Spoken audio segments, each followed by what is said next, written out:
अगर आप भी लेना चाहते हैं देश दुनिया की तमाम जानकारी तो आज ही सब्सक्राइब करें हमारे चैनल को। साथ ही नीचे दिए बेल आइकन को जरूर दबाएं ताकि हर अपडेट आप तक पहुंच सके। नमस्कार, प्रभासाक्षी न्यूज़ नेटवर्क देख रहे हैं आप। मैं आपके साथ प्रदोति वाली। हम मौजूद हैं गोरखपुर महानगर में। 15 अगस्त ऐतिहासिक दिन, स्वतंत्रता दिवस पूरा भारतवर्ष मनाता है।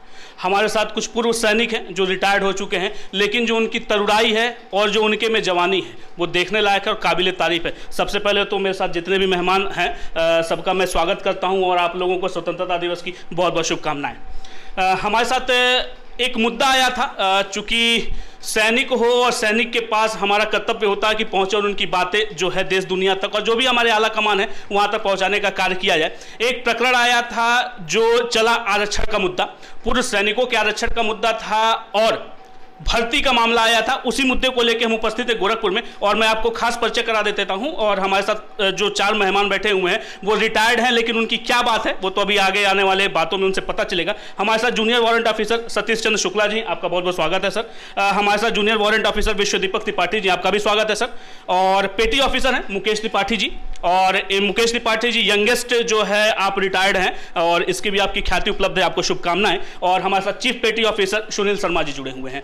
काफ़ी माहौल जो है वो एक तो स्वतंत्रता दिवस और ऊपर से इतने आर्मी ऑफिसर्स और नेवी के और एयरफोर्स के ऑफिसर्स बैठे हुए हैं। घबराहट होती है, लेकिन बात है चूंकि वो हमारी पत्रकारिता है तो उसके लहजे में इनसे बात करना हमारा कर्तव्य भी है। खास बातचीत करते हैं सर। एक प्रकरण आया था 2013 का, एक आरक्षण का मुद्दा आया था और सबसे पहले आवाज उठाने वाले शुक्ला जी आप थे। क्या था वो पूरा प्रकरण और हमें लगता है उसमें आपको कामयाबी भी मिल चुकी है, क्या कुछ कहना चाहते हैं प्रभासाक्षी पर? एक्चुअली जब मैं सेना ज्वाइन किया था 1989 में, उस समय उत्तर प्रदेश में पूर्व सैनिकों को सभी समूह ख की सेवाओं में, समूह क की सेवा सब में आरक्षण मिला करता था।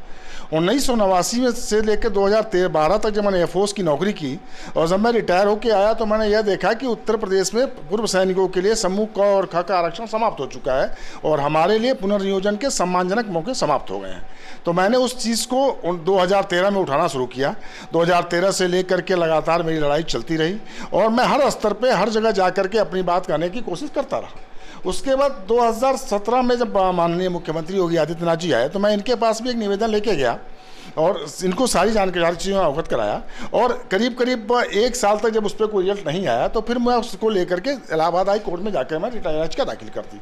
वह सारी चीज़ें चलती रहीं और साथ साथ मैं एक तरफ न्यायपालिका की शरण में, दूसरी तरफ अपनी विधायिका की शरण में भी रहा और यहाँ के सभी अपने जो गणमान्य मेरे जनप्रतिनिधि थे, माननीय देवेंद्र प्रताप सिंह जी, माननीय राधा मोहन दास अग्रवाल जी, माननीय रवि किशन शुक्ला जी और माननीय कमलेश पासवान जी और इनके साथ और स्वर्गीय श्री शरद त्रिपाठी जी, सांसद संत कबीर नगर, इन सभी के पास जा कर के अपनी बातों को रखने की कोशिश करता रहा। उसमें पहली सफलता मुझे तब मिली जब माननीय देवेंद्र प्रताप सिंह जी ने मेरे मुद्दे को सबसे पहले विधान परिषद में उठाया और उसके कुछ दिनों बाद माननीय राधा मोहन दास अग्रवाल जी ने, जो सदर के विधायक भी हैं, उन्होंने काफ़ी मजबूती से विधानसभा में मेरे पूर्व सैनिकों के आरक्षण के मुद्दे को उठाया और उन्होंने बल्कि हमारे तत्कालीन आरक्षण को जो 5% था उसको सरकार से यह आग्रह किया कि सभी सेवाओं में 10% का आरक्षण दिया जाए।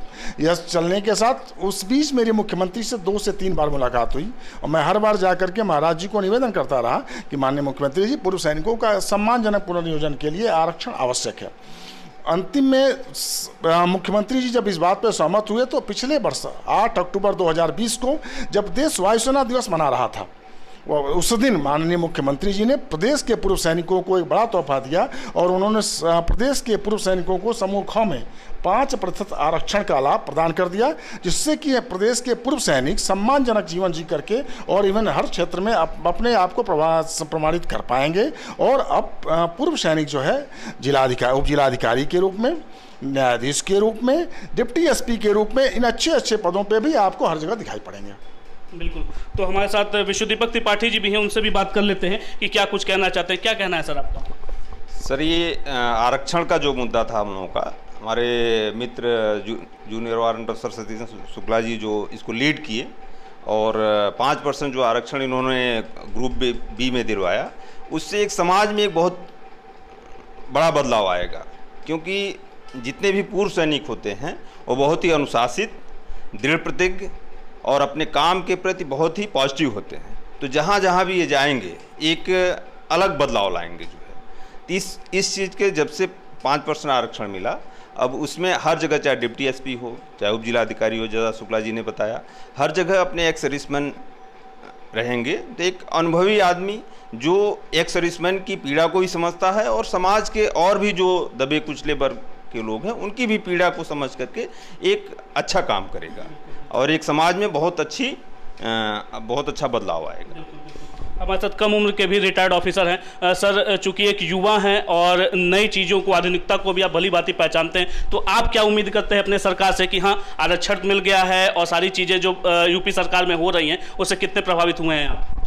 सबसे पहले बता दूं कि बहुत बड़ी विडंबना है कि उत्तर प्रदेश जैसे इतने बड़े स्टेट में ये 5% आरक्षण नहीं था, जबकि हमारे बगल के स्टेट जैसे राजस्थान है, हरियाणा है, हिमाचल प्रदेश, वहाँ 10-10%, 15-15% रिजर्वेशन रहते थे।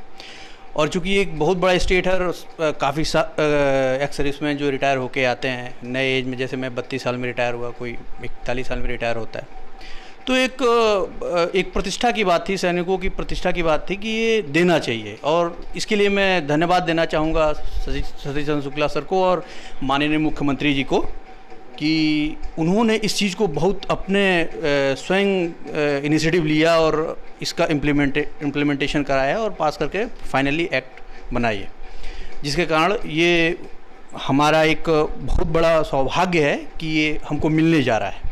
यहाँ तक कि ग्रुप बी के सर्विसेज में जितनी सर्विसेज हैं वहाँ हम भी पूर्व सैनिक रिप्रेजेंट करेगा, जो आज के 21 साल पहले जो बंद हो चुका था करेगा। तो एक सैनिक के रूप में अनुशासित और हमारे पास जो भी एक्सपीरियंसेस है जो हम सीख के आए हैं उसको हम अच्छी तरीके से प्रदेश की तरक्की में और भारत की तरक्की में हम उसको अच्छी से अनुदान दे पाएंगे। ये तो सर, सबसे उम्मीदें होती हैं, शिक्षा है, स्वास्थ्य और रोजगार है, उसको लेकर हर कोई कहीं ना कहीं प्रभावित होता है और चाहता है कि जिस समाज से हम आते हैं उसमें शिक्षा हो, स्वास्थ्य और रोजगार हो, भली बातें हो। चूंकि आपसे मैं इसलिए प्रश्न कर रहा हूं क्योंकि अभी कम उम्र है, तो मुझे लगता है कि आने वाला जो भी ऐसा संवैधानिक पद होगा उसकी शोभा भी आप बढ़ाएंगे। तो आप अपने शब्दों में क्या कहना चाहते हैं शिक्षा को लेकर, स्वास्थ्य को लेकर और रोजगार को लेकर, उम्मीदें क्या? देखिए, अभी जैसे ये पेंडेमिक चल रहा है, इस पर काफ़ी हद तक ये अपना जो उत्तर प्रदेश है और इंडिया काफ़ी हद तक स्वास्थ्य के क्षेत्र में, शिक्षा के क्षेत्र में काम किया है। और आप देखेंगे कि स्वास्थ्य के क्षेत्र में स्पेशली कि अब आने वाले दिनों में मुझे लग रहा है कि हर डिस्ट्रिक्ट में एक मेडिकल कॉलेज होने जा रहा है। और सबसे पहले बता दूं कि पूर्वी उत्तर प्रदेश सबसे पिछड़ा उत्तर प्रदेश का भाग था। यहाँ तक कि अगर किसी को ट्रीटमेंट के लिए जाना हो तो सीधे या तो BHU जाना पड़ता था, नहीं तो ये कि लखनऊ जाना पड़ता था। और ये माननीय मुख्यमंत्री जी का देन है कि यहाँ पे एम्स जैसी संस्थाएं यहाँ आ चुकी हैं और मुझे लग रहा है कि आने वाले दिनों में हर जगह मेडिकल कॉलेज होंगे और जिससे कि एक छात्रों की बहुत सहभागिता बनेगी और बहुत भारी मात्रा में जो है कि डॉक्टर बन के निकलेंगे और उसकी सेवा करेंगे।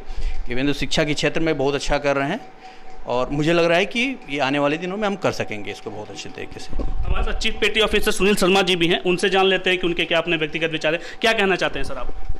सर, ये जो 5% आरक्षण मिला है ये तो सैनिकों के बीच में बहुत खुशी और सकारात्मक माहौल है। और ये शुक्ला सर के यहाँ गोरखपुर में इनके नेतृत्व में जो आज माननीय मुख्यमंत्री जी को ज्ञापन दिया गया, तो हम तो चाहेंगे कि जो मांगे हैं वो मतलब जल्दी से जल्दी पूरा हो ताकि और सैनिकों का मनोबल बढ़ा रहा है। क्योंकि एक सैनिक 20 साल या 25 साल या जो भी 15 साल में नौकरी करके आता है तो बहुत कुछ मतलब अपना तो पूरी जो जवानी है वो तो फौज को दे के आ जाता है।